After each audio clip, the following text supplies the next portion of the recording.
Los medios occidentales mienten, tergiversan y manipulan, o en el mejor de los casos ocultan la información más relevante. Así que aquí estamos nosotros, un día más, con esta nueva entrega de Desmintiendo la propaganda occidental. En el informe anterior estábamos hablando de por qué Rusia realmente ya ha ganado, analizando algunas declaraciones hechas por un lado desde Estados Unidos y por otro lado también una especie de respuesta por parte de la Federación de Rusia. Pero ahora me gustaría ahondar un poquito, vamos, un mínimo, en este argumento, mostrándoos un mapa que ahora ha publicado el Ministerio de Defensa de la Federación de Rusia. Y en este mapa lo que podemos ver son los planes de la contraofensiva ucraniana. Y a día de hoy, de hecho, ni el régimen de Kiev ni tampoco ningún gobierno occidental, ¿no?, que tenga que ver con el régimen de Kiev o con el apoyo explícito al régimen de Kiev puede negar estos hechos ni estos mapas, puesto que todos sabemos que la idea inicial de Ucrania era partir el frente ruso en dos por el frente de Zaporozhye y básicamente llegar, pues como mínimo, a Melitopol, pero después directamente a la península de Crimea. En este sentido, pues el mapa presentado por el Ministerio de Defensa de Rusia efectivamente va precisamente en esa misma dirección, y ahí podemos ver cuál era la expectativa de la contraofensiva, ¿no?, y compararlo con lo que ha sido la realidad. Algo así como cuando lo pides en AliExpress y después cuando te llega a tu casa. En este sentido, obviamente, tenemos que una vez más ver hasta qué punto Ucrania puede o no puede ganar en términos militares a la Federación de Rusia. Recientemente, además, algunos generales ucranianos, incluso algunos altos funcionarios, han hablado una vez más del convencimiento de dicho país de que para el año 2024, en la contraofensiva del año 2024, llegarán necesariamente y directamente a la península de Crimea. Pero esto, en realidad, viendo además el mapa de la contraofensiva anterior, creo que todos comprendemos que es más una utopía que una realidad. En este sentido, en cuanto a los avances en el frente ucraniano y también los recientes ataques contra la población civil de la ciudad de Donetsk, también hay algunos datos que tienen que ver con la movilización, ¿no?, y qué es lo que está haciendo Ucrania para llegar a esa campaña del 2024, cuántos soldados necesita y cuánto le costará. Toda esa información se encuentra ya en mi canal de Telegram, liusivaya o @liusivaya todo junto, así como también en ruso en mi canal de Telegram, que estoy llevando ahora mismo también en ese idioma, liusivaya_rus, o bueno, pues eso, @liusivaya _rus. Dicho esto, hoy venía a comentaros muy brevemente otro asunto que tiene que ver con uno de los líderes más prorrusos, dicen desde Occidente, pero en realidad los más pro país propio, o en este caso pues estamos hablando de Hungría y estamos hablando del líder húngaro Viktor Orbán, que recientemente básicamente ha puesto en jaque a toda la Unión Europea. Y es que recordemos que esta especie de, no diría rivalidad, pero esta especie de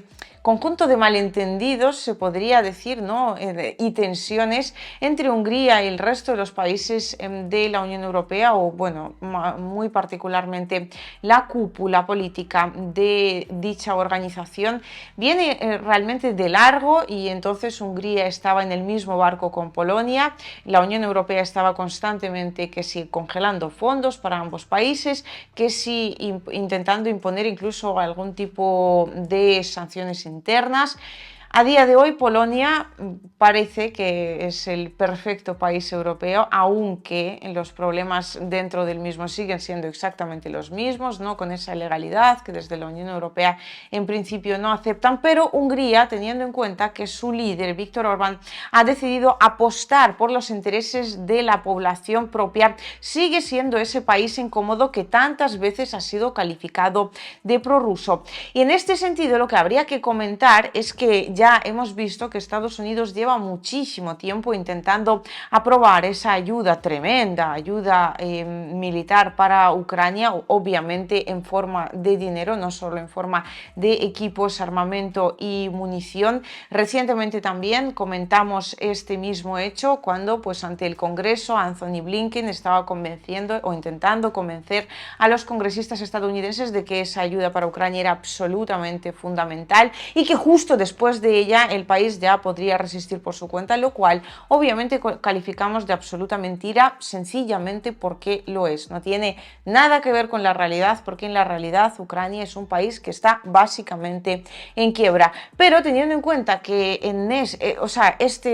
este año todavía, ya a finales, ¿no? Queda poquito, pero desde Estados Unidos parece que ya han confirmado que no van a aprobar esa ayuda que Ucrania tanto necesita, sino que estas negociaciones se tendrán que posponer directamente al año que viene. Hay varias vías que se han abierto. Una de ellas es pues directamente robar fondos rusos, ¿no? Alguna vez hemos hablado de este asunto y comentamos, de hecho, porque beneficia muchísimo más a Rusia, aunque de entrada pierda dinero, que a Occidente, que saltándose toda la legalidad habida y por haber, decide sencillamente robárselo. Pero también hay otra vía, ¿no? Que ese dinero lo preste la Unión Europea y entonces estamos hablando de esos 50.000 millones de fondos que principalmente proceden de los fondos para la paz, ¿no? Tócate lo que te quieras tocar, María Eugenia. Y son precisamente esos fondos lo que Víctor Orbán de momento está bloqueando, imponiendo una condición principal. Fijaos hasta qué punto, ya lo dijo Vladimir Putin en su momento, que el gobierno de Hungría no es un gobierno prorruso, es un gobierno que defiende los intereses de su nación, que defiende los intereses de Hungría, que Víctor Orbán ha dicho que el desbloqueo de dichos fondos dependerá principalmente del desbloqueo de otros fondos que la Unión Europea bloqueó en su momento para Hungría, pues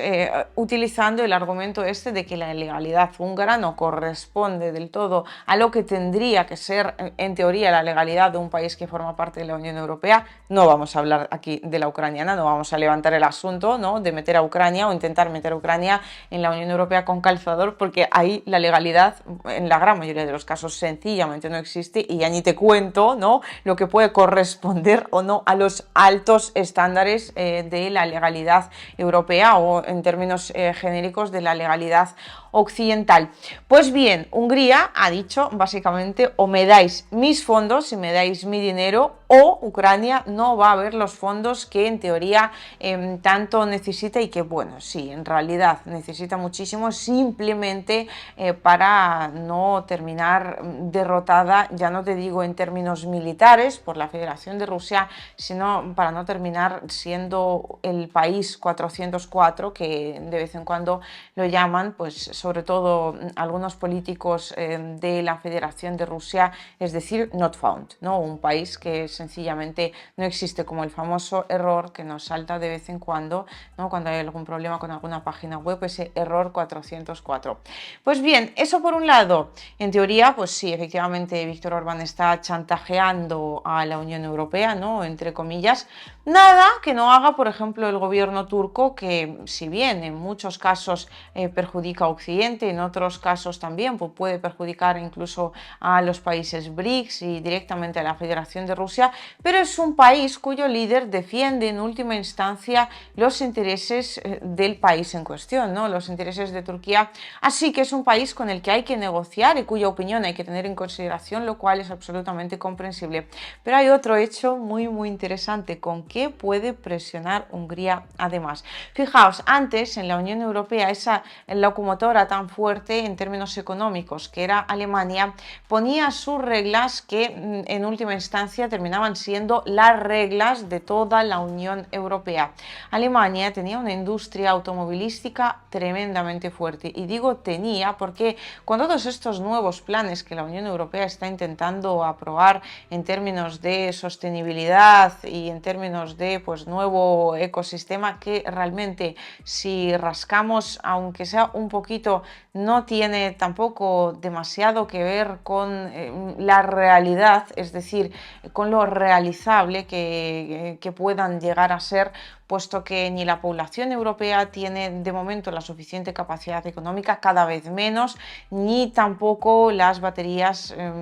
tengan que ser necesariamente la panacea, porque también contaminan. Lo que pasa es que lo hacen en otros términos. Pero sin ahondar en esta cuestión, ¿no?, de si los coches eléctricos son lo mejor o lo peor, lo cierto es que, por un lado, con estos nuevos planes y por otro lado, por supuesto, con lo que está pasando, lo que está haciendo la Unión Europea contra la Federación de Rusia, imponiendo sanción tras sanción, la economía alemana en general, sin el gas barato ruso, ha caído tremendamente y, por supuesto, lo ha hecho también la industria automovilística. Y entonces Hungría, pues cuando desde la Unión Europea intentan apretarle de alguna manera las tuercas, lo que dice es: ah, sí, bueno, pues entonces lo que podría hacer, por ejemplo, es comenzar algo así como abrir fábricas de coches eléctricos chinos directamente en Hungría. Es decir, de alguna forma terminar haciendo de puente lo que hace Turquía ahora mismo con la Federación de Rusia, ¿no?, entre la Unión Europea y China en términos de la producción de automóviles. Tened en cuenta que la Unión Europea le tiene pavor precisamente en ese sector, en otros muchos, pero en ese muy particularmente, a China, y de hecho recientemente ya estaban imponiendo algunas limitaciones, estaban intentando controlar este asunto en particular y este sector en particular. Pero, claro, aquí es donde aparece Víctor Orbán y dice: sí, vosotros podéis regular lo que os dé la real gana, pero si yo quiero abrir fábricas chinas aquí mismo, podría abrir fábricas chinas aquí mismo. Y se calcula que los beneficios de China y el crecimiento que esto podría suponer para este sector de la infraestructura china podría ser de 10 a 15%, o sea, estamos hablando de la cuota de mercado, ¿no?, que podría en términos máximos llegar hasta un 20% y estamos hablando de términos máximos calculados obviamente por medios occidentales, así que realmente, teniendo en cuenta la tremenda capacidad de crecimiento que ha demostrado China en más de una ocasión, bueno, esto podría subir hasta un 30 por lo menos. Y claro, esta cuota de mercado que va a cogerse China, que podría cogerse China, se la quitará directamente a la Unión Europea y en este caso muy particular se la quitaría directamente a Alemania, o sea, le daría la puntilla a Alemania, sobre todo a la industria automovilística de dicho país, a la industria que tiene que ver, ¿no?, directamente con esos coches eléctricos. Veremos cómo avanzan los acontecimientos más adelante, ¿no?, y qué es lo que termina haciendo, ¿no?, Víctor Orbán, si cumple su palabra, si en la Unión Europea al final terminan amilanándose de alguna forma y echando para atrás, dándole a Hungría exactamente lo que pide, si lo tienen que hacer desde Hungría porque desde la Unión Europea encuentran otros mecanismos de presión. Pero en definitiva es muy curioso hasta qué punto, por un lado, los 27 realmente no son uno, sino que siguen siendo 27, con algún país desmarcándose muchísimo más de la cuenta, y sobre todo es tremendamente curioso hasta qué punto realmente un líder puede hacer cosas reales por su población, algo así como terminar consiguiendo los fondos europeos, o si no, sacar ese mismo dinero por otras vías que pudieran tener que ver, por ejemplo, con una colaboración comercial mucho más estrecha con China, siempre y cuando decida, en primer lugar, basarse en la defensa férrea de la soberanía del país propio, que en este caso es Hungría.